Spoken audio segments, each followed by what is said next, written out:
fact, Guyana is located on the northeastern shoulder of the South American continent, between latitudes 1 degrees and 9 degrees, and longitude 57 degrees and 61 degrees. A new month means no matter what you have been through, you have a chance to start over. Seize it.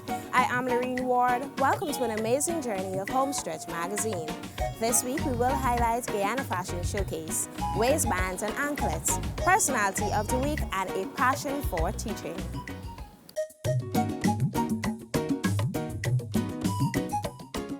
A one-night fashion extravaganza highlighted the creations of local, regional, and international designers, supported by a cast of models and fashionistas. Here's a look at Guyana Fashion Showcase.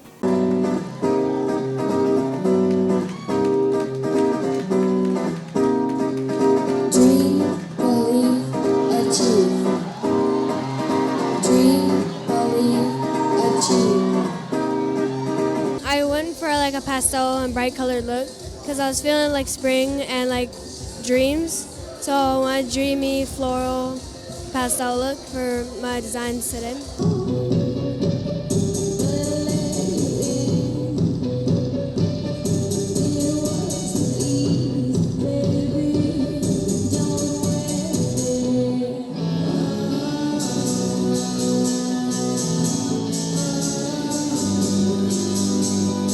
I showed a 10-piece collection, and it was basically reminiscent of yachting trips as a child, watching the sparkle of the sun rays meeting the ocean. So everything had a little shimmer, sparkle, or shine.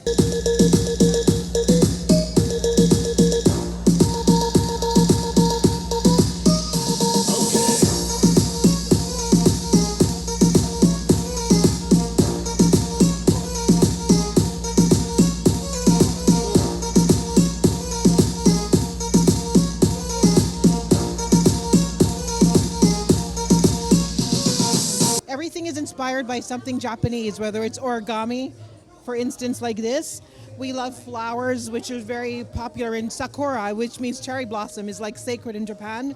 We use prints like an octopus, which is also something that's very sacred in Japan. Like every single garment is inspired by something from Japan.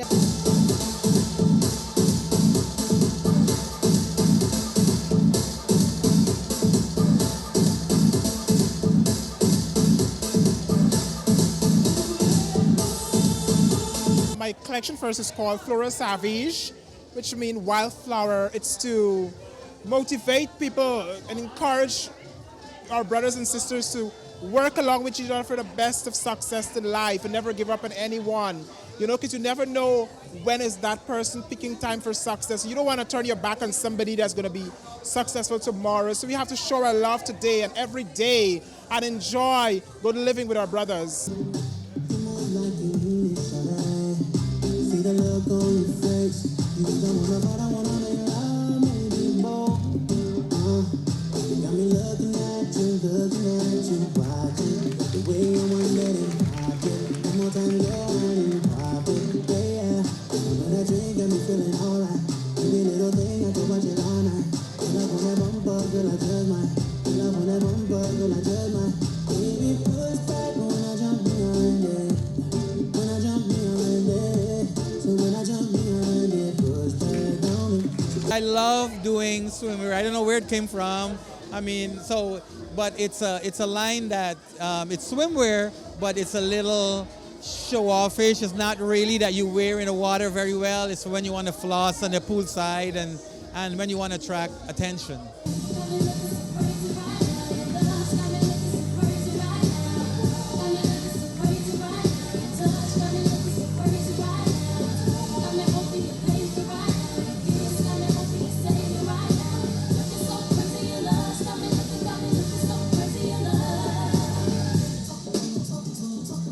Colfax weddings.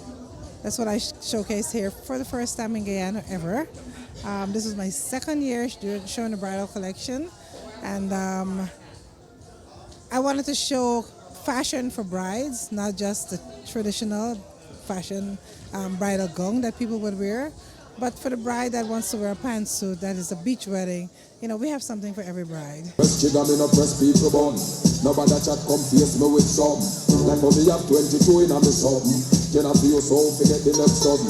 Anytime they ready pull out we start war. You know fi spread it out all one meter. You know fi change lights up plate pan car. It was just for me, I designed for modern men, so the idea was just to have clothing that guys feel confident in and loved.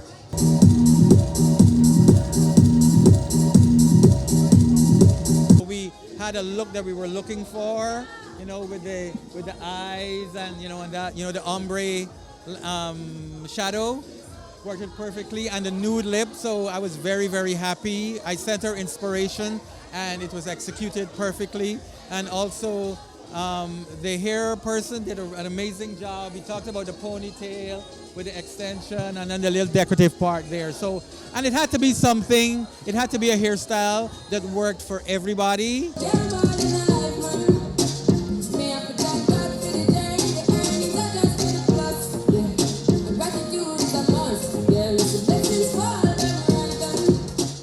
Look forward to Guyana Fashion Showcase becoming an annual one.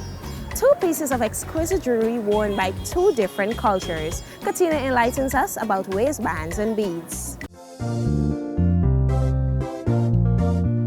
If we were to trace the origin of waist beads, we would find Yoruban and Egyptian women ages ago wearing this type of body jewelry. Though the accessory is mainly worn to make a fashion statement with various pieces of clothing and even swimwear, in the 21st century, there is great meaning and history which lie within these beads. Waist beads are worn to show status or royalty among tribes and are supposed to make a woman feel beautiful and give her a sense of empowerment. One of the first waist shapers or trainers' waist beads help to monitor one's weight. It is said that if the beads roll up to the navel or above, the wearer has gained weight. Likewise, if the beads drop and lie on the hips, the wearer has lost weight. Waist beads are also given to young girls as a rite of passage or a token to girls on their first menstrual cycle. Some natives are of the impression that waist beads are sacred and only to be admired by a woman's husband. Special crystals or charms are also attached to the waist beads of pregnant women to protect their unborn baby.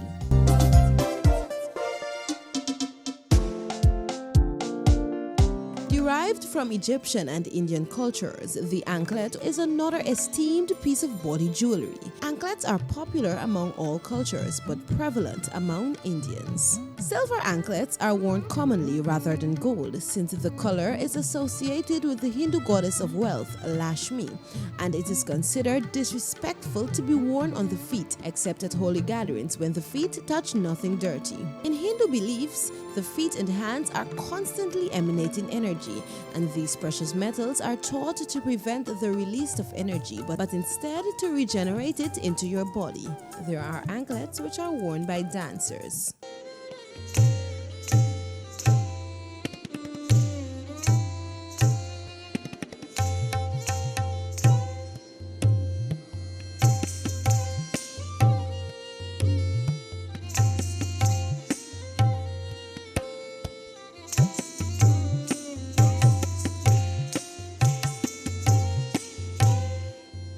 By single women. These have small bells which draws attention to them.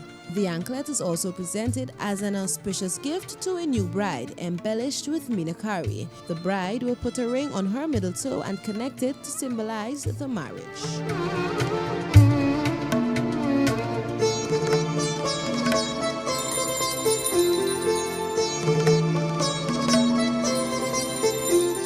Beautiful and eye-catching, but with great significance and meanings.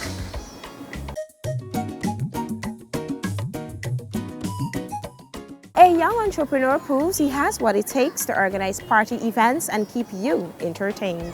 Hi, I'm Marlon Jacobs, also known as the Freedom Boss, and you'll get to know me personally. This remarkable individual is the son of Colleen Jacobs and Mark Cadogan. Marlon Jacobs, better known as Freedom Boss, was born on January 14, 1993. This 26-year-old is an entrepreneur, certified electrical technician, and the father of a beautiful 6-year-old daughter. Growing up with his grandmother made him the person he is today, and it gave him the zest and zeal to be independent, which paid off in the end after he migrated to the US to finish his studies. My mom, she migrated from Guyana to the US. I think I was like 2 months old, so as a baby, I grew with Granny. My father also migrated. He was all over the place. So, yeah, I grew up knowing my grandmother as my mommy until probably like 10 years later, I met my mother, and that's how I got to know her. Not growing up with my mom, it helped me go through college where I dormed. So it's not a case where, I was missing home or anything. I just know I had to get the job done. I wanted to be an electrical engineer. I went to St. Joseph High School. I did tech. That was my stream. And then when I went on to the U.S., I also follow up electricity. I did computer science. Freedom Boss has been in the entertaining industry for the past 5 years, and he finds it very lucrative. The story of how he got into this industry is a very interesting one. During my courses at college, I had to find ways to provide, you're on your own. So that was my little hustle while I was going to school, to do promotions. You have a name in school, you're popular, capitalize on it. I'm always the type of person to capitalize once an opportunity presents itself. But it happened by mistake where, I was just at an event that had no music, and then I decided to play some tunes from my computer, and people love it, and then I just keep doing it, and I started making a lot of money. Every weekend, college people, fraternities, they come out and support in the numbers. So this is something that I started to like, but I was still focusing on my books because at the time, my books was my priority. Despite living permanently in the U.S., Marlon travels to Guyana frequently to promote his shows and parties around the holiday season that have been a staple for many Guyanese. I have a lot of promotions coming up, so the rest of my year is already planned since last year, so it's just a matter of execution now, because I just don't do promotions spontaneously. I used to at one point, but now I'm trying to structure Freedom Family, structure the business, have specific dates, annual dates, and that's something that the fans gravitate to and look forward to every year. So I think that's one way, if you're a promoter out there, to build your brand, to have annual promotions. So we have Drinks Ice Soca. That's going to be the third. That's one of my big concepts. We have Licorice Soca also. This is the second year for that. I have a pool party. And these are just in Guyana. Outside of Guyana, in the U.S., I have Drinks Ice Soca in New York. That's on July 4th. Well supported. People in New York love that concept. So Licorice Soca in New York. So it's like these concepts are in Guyana and they're in New York also. Marlon has had many challenges on his path to success. However, the loss of a child has been his greatest challenge. We had a lot of, losses and obstacles and trials, but nothing beats losing a child, especially when you go through a full 9-month pregnancy. You have so much plans, you buy clothes, you already pick a name and all these things, the excitement. So nothing beats losing a kid, and I sympathize with every woman that has been through miscarriages, stillbirth. This is nothing to laugh about, and I think it's like a permanent scar, not only for women but for men, because it took me a while to get over that, because I couldn't believe, we did so much and we still fall short, and I've been through it probably 3 or 4 times already. So yeah, it's nothing that I could get accustomed to either. The entertainment industry is just a sidestep from his dream. Marlon has many plans for his future and hopes to one day have his own business in the field he is certified in. I have a degree. I just think that at some point I need to utilize that. So I don't plan on doing promotion all my life. So maybe next 5 years you'll see me in the office doing electrical engineering or something to do with computer science, or probably an entrepreneur owning my own business, which I think might come first, because I've never worked, and I don't think I would be able to adapt to that, like having a boss and going to work every day. Yeah. Marlon Jacobs is the true definition of the phrase go-getter, and he has a message for all the young upcoming entrepreneurs. The most I could tell, like new business owners and new entrepreneurs, new promoters, whatever business you're trying to promote, is that, in the initial stages, everything is not, bed of roses. It's not going to go your way. You might not even get the support of the people that you expect. So it's just a process that you have to trust, and you might lose for a whole year, 2 years, but then after you keep promoting, you keep bringing products, and people like it, you gain some momentum, you gain support over time, because sometimes the loss is a lesson, it's not always a loss. Remember, everyone wants to live on the top of the mountain, but all the happiness and growth happens while climbing it.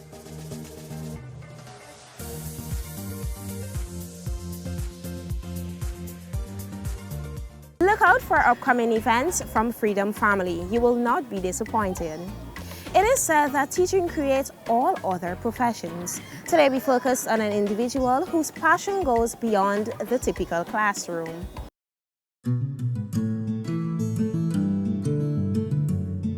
Teaching is a noble profession that requires lots of patience, and patience is certainly not a virtue possessed by many. Among the thousands of men and women serving Guyana's education system, meet Chenille Jerick, a teacher of Ramakrishna Primary School who has been in the profession for a number of years. Well, come 1st of August this year, I'll be celebrating 8 years of being in this profession. I must give credit to my two superheroes, and they are my two mothers, my biological mother and my adopted mother, who were instrumental very instrumental, that is, in me becoming a teacher. Chenille is known for taking her lessons outside of the classroom, and here's why. There is a proverb that says, I hear and I forget, I see and I remember, I do and I understand. And that is the proverb that I go by. In my classroom, and I find in the city, children are not really exposed, and they're not their parents are not really giving them experience. And so in writing, it becomes difficult for them. I am tired of asking my children to use their imagination. And so that is why I've chosen to take my classes sometimes outside of the classroom, so that my children can be able to write from experience. And in going out there and getting involved in activities, they'll be able to do stuff so that they can understand. So understanding is the key in education for me, because they can see, they can hear, but I would want them to understand whatever is being taught to them. NCN caught up with Chenille as she was taking her class to the movies for a lesson in composition. Oh, happy day, oh, happy day, oh, happy day, oh, happy day, when Jesus was, when Jesus was, oh, when he was.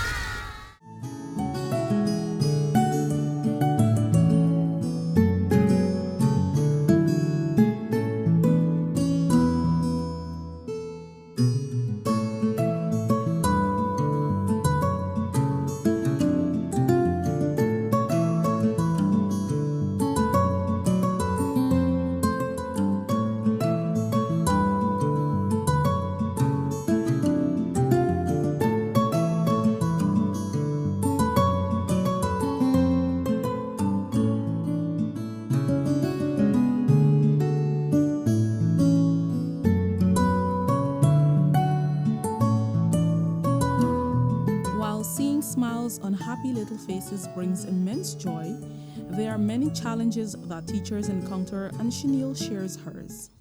The number one challenge I face as a teacher is the challenge of having parental involvement. As a teacher, one can do so much and no more. And if I am doing my part at school, I expect that when the child gets home, his or her parents continues that process. And so reinforcement is necessary. So that is the first challenge as a teacher. So parents need to get involved in learning with their child.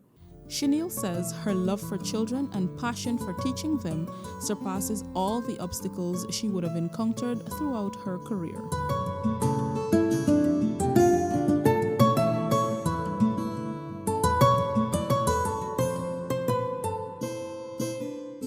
If you're considering joining this teaching profession, if you do not have a passion for teaching, and if you do not have a love for children, do not come. Because teaching goes beyond chalk and talk. In a classroom, there are times when you have to be a doctor. There are times when the child may vomit and you'll have to clean that. Would you look at the child with scorn? Would you say to yourself, I didn't study medicine, so I cannot deal with a child who's feeling ill? Also, as a teacher, your emotions are drawn to children, and so you're a mother. And if you do not have that love and appreciation for children, then teaching is not for you. So if you're going to come into the profession, come with all the love and bubbly spirit so that you can be a wonderful teacher.